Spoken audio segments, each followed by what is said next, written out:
feet in the sand with your head underwater, looking for a place to go.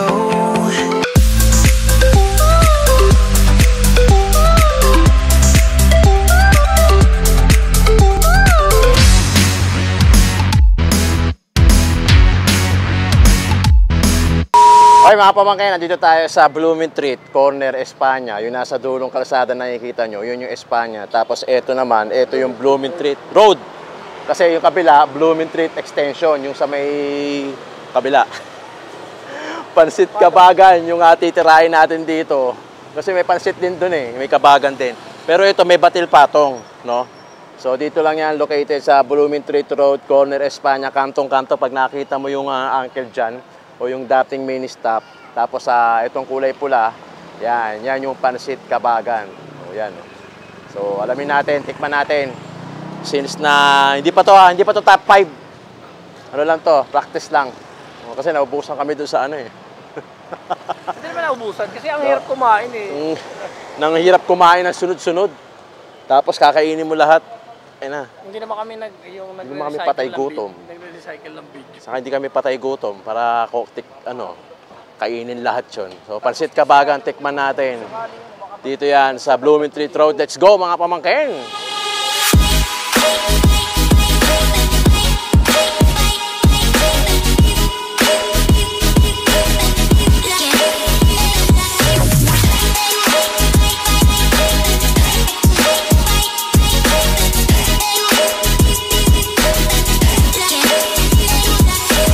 Hati tayo, Ray. Hindi ano eh. Ito yung Batil Patong. Walang sabaw. Pero may sabaw siya nakaiwalay. Ito, sa kanya to. Yan ang Batil Patong. So, malalaman mo Batil Patong siya kasi nakapatong yung itlog. Ito naman, galing to ng Tugigaraw. So, mayroon siyang mo. Ha?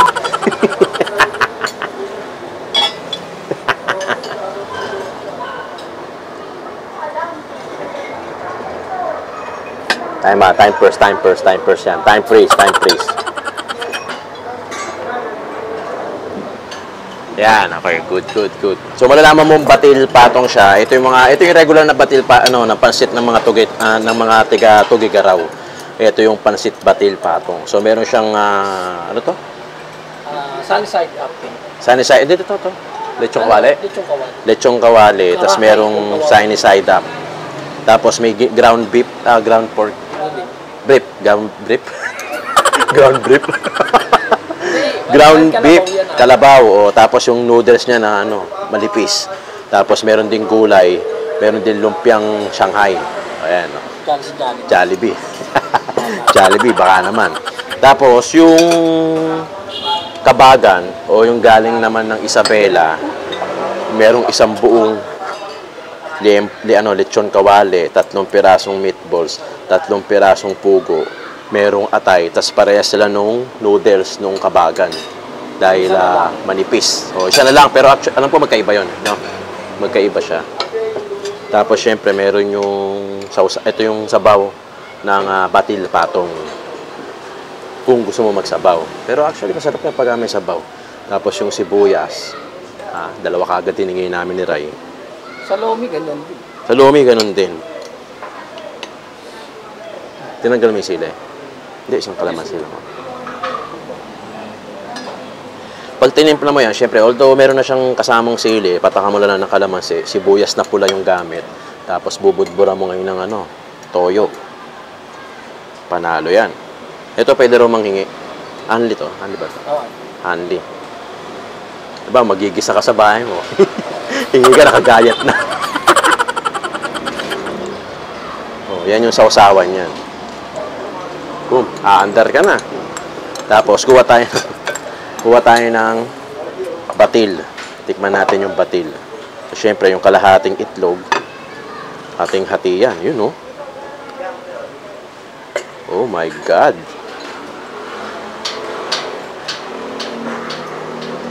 Okay, mga pamangkin, located to sa Blooming Treat Road, Corner Espanya. Madali mo siya makita. So, pulang-pula yung upuan. No? Grabe, oh. Hanapin mo lang ibon. Dami yung pula? Dami yung upuan? Dami yung upuan. Ray. Oh. Pangari. Hihintay ko nga yung mag-i-spa eh. Nagpuputs pa sa akin eh. Man natin to. Batil. Patong. Iyuyuko natin na onti ito para talagang pasok na pasok sa camera. Yan. Oy. Hindi yon. Yun yung sinasabi ko. Palaging kumbahin siya. Tumbahin siya. Lalo na pagka nahanginan. So, yan. O, ganito raw ang pagkain yan. Yun. Mas lamang yung sibuyas kaysa doon sa noodles. Grabe, oh.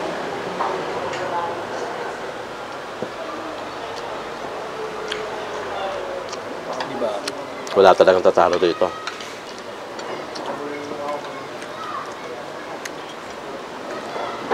Solid.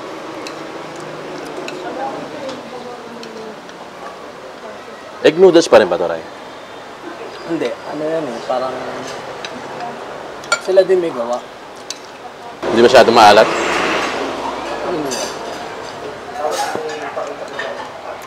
Kasi common na sa ano yun eh. Kapansit, no? Common sa pansit yung maalat. Lalagyan pa ng toyo, di ba?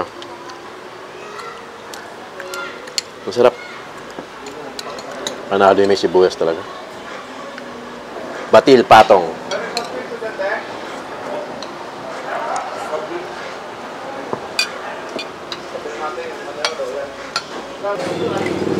Bale yung presyo mag-i-start sa 80 regular, 90 regular with egg, special 100, super special 120. After ng super special, yung overload na 150. Tapos yung mga bilaw-bilaw na, yun yung mga pambarkada na.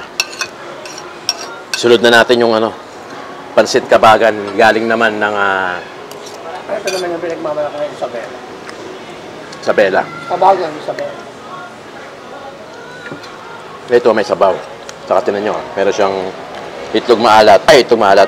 Itlog pugo, meatballs, lechon kawali, atay. So out na kagad yung atay kasi hindi ako kumakain ng atay. Meatballs, sama natin yan.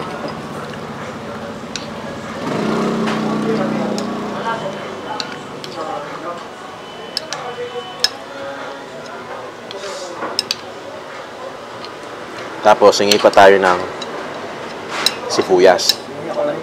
Dahil gusto ko ng sibuyas. Yun, unti lang.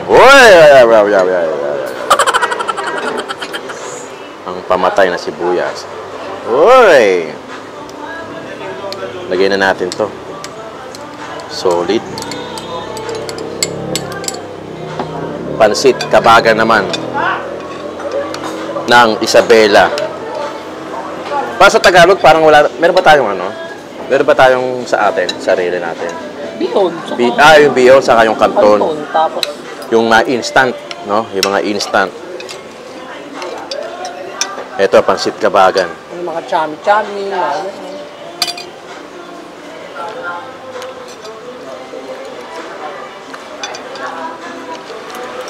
Medyo nag-iba lang pagdating ng Quiapo. Bakit? Yung sotanghon. Oh. Sotanghon sa Kapalabok. Sotanghon sa Kapalabok.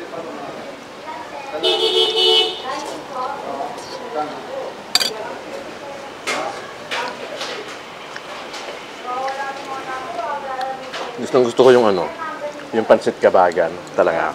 Pero Mainit, no? pero dito parang mas nagwagi sa akin yung ano, pansit batil. Gawa ng gulay lang. Oo.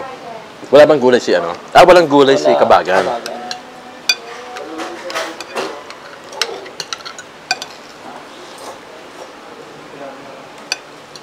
Solid siya.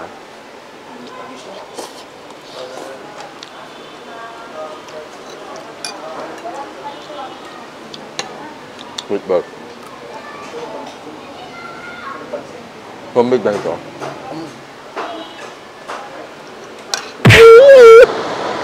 Okay mga pamangkin ha, dito tayo sa pangalawang kakainan natin dito sa Flames and Flavors Rice Toppings. Dito lang yan located sa Tayuman Street, corner Lacson Avenue. Makikita nyo meron lagusan na iskinita kalye. Nauuso yung mga iskinita na yan, halos katapat pala nung SM San Lazaro na yan.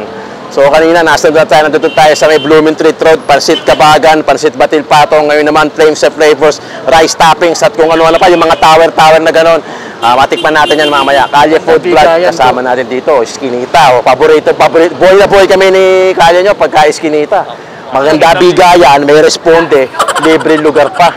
Oh, di ba? Ayun, wala, ang dami sisigawan. Saktong-sakto, katabi yan yung police station 3. Yung bagong gawa.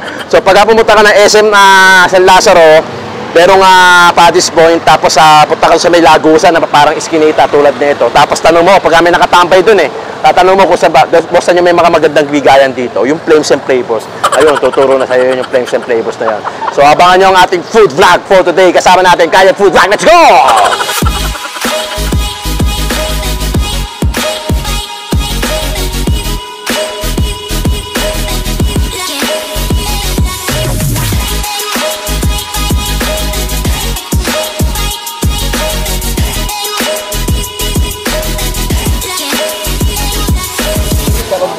Chicharong bulaklak.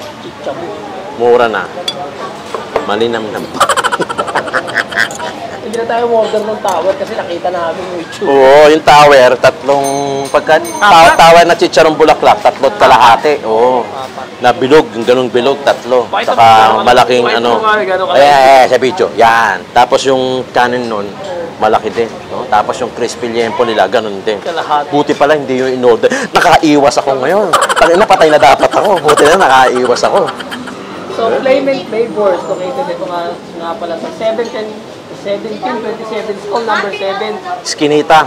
Skinitis. Yan, Tayuman Street. Tayuman. AH Lacson Street. Santa Cruz, Manila. O pinakatapat lang ng SM San Lazaro. SM San Lazaro. Oo. Asan yung address nila? Tamo, hindi ko makita. Ayun. 1727, Store 7, Skinitis Street, Tayuman Street. Ang bukas nila, alas 11 ng umaga hanggang 10:30 ng gabi. So marami silang pagpipilian na pwedeng kainan tulad ng mga tower special. Yung crispy pata tower, chicken barbecue, fried chicken, crispy liempo, inihaw, ilong bibig, vitamin, tibok, braso, dibdib, katawan. Tapos ito in-order namin rice meal. Kasi pang ano lang to pang mabababang tao lang. Rice meal. Yung mga wala pang St. Peter plan, huwag kayong o-order ng ng tower. Dito lang kayo sa rice meal. Kasi maaagad kayo niyan. So dalawa yung binlog natin ngayon, yung pansit kabagan, saka itong Flames and Flavors, syempre. You know.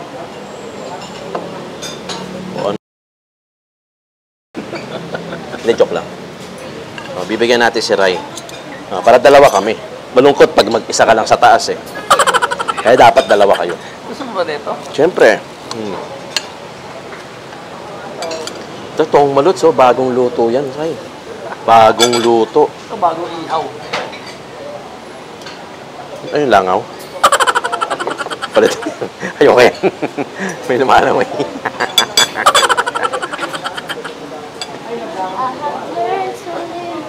Yun sinasabi ko 129 na itong rice meal.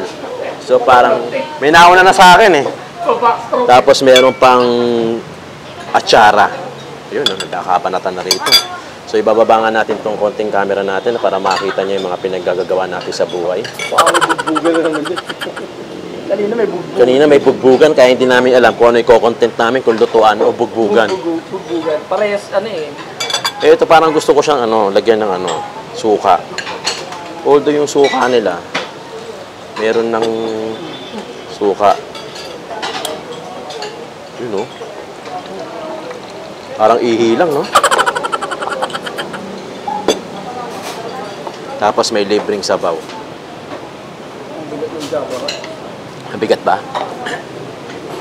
Tikman natin yung magpapakilala sa'yo kung sino. Si St. Peter.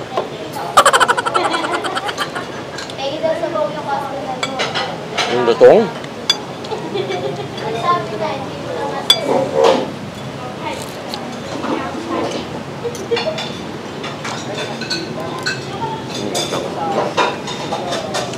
Panalo yung suka.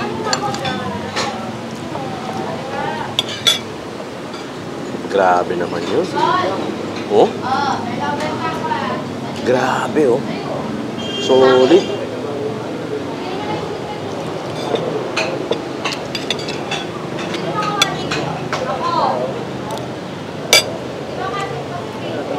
Tuyot na tuyot yung Java rice, no? Hindi siya mamasa-masa. Alam yung ayoko yung mamasa. Masarap yung suka. Tamis, no? Mm. Para pang barbecue. Harap.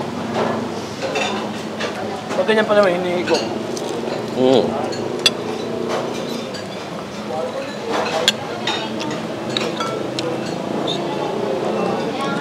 Mm. Tikman natin yung manok. Yung rice meal na manok, 129 din. So, yun siya. Yan.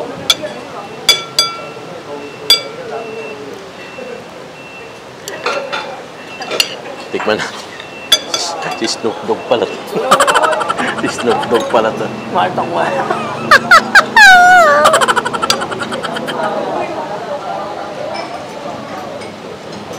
Ay, panalo yung manok. Parang nahihilo ko ah. Masarap yung manok. Oo. No? Malasa yung pagka-barbecue niya. Kala ko nga, hindi nga siya manok. Parang ano nga, parang yung ribs dun sa, ano, sa... Masarap yung manok ah. Panalo.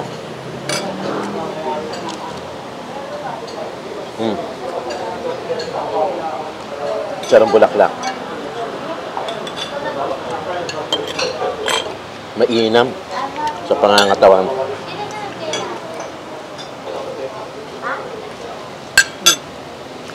Yung Java rice, hindi mamasa-masa, sakto. Yung chicken, masarap. Yung chicharong bulaklak, malutong din. Okay ah. May Parang konting baby kutsara back din. ribs yung ano, no? Oo, iba yung, parang iba yung sauce na ginamit na. Ang chicken malambot. Kaya parang marami kumakain dito. Okay ah.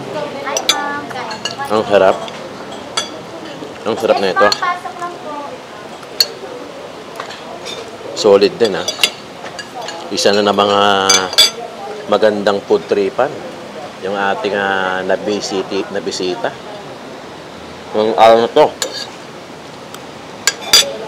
Solid. Liquid. Dahil. Maraming salamat mga pamangkin. Inumin ko lang to. Sa pagsubaybay nyo sa Tito Jom. Para sa mga food tripan natin na mga may ikli o short form ng video sa Tito Jom Facebook. Meron din kasi tayo rin eh. Para doon sa mga long form na video, doon naman yan sa YouTube natin sa Tito Jom o Tito ng Ina Mo. Search na lang. Maraming salamat mga pamangkin. Solid, liquid at gas.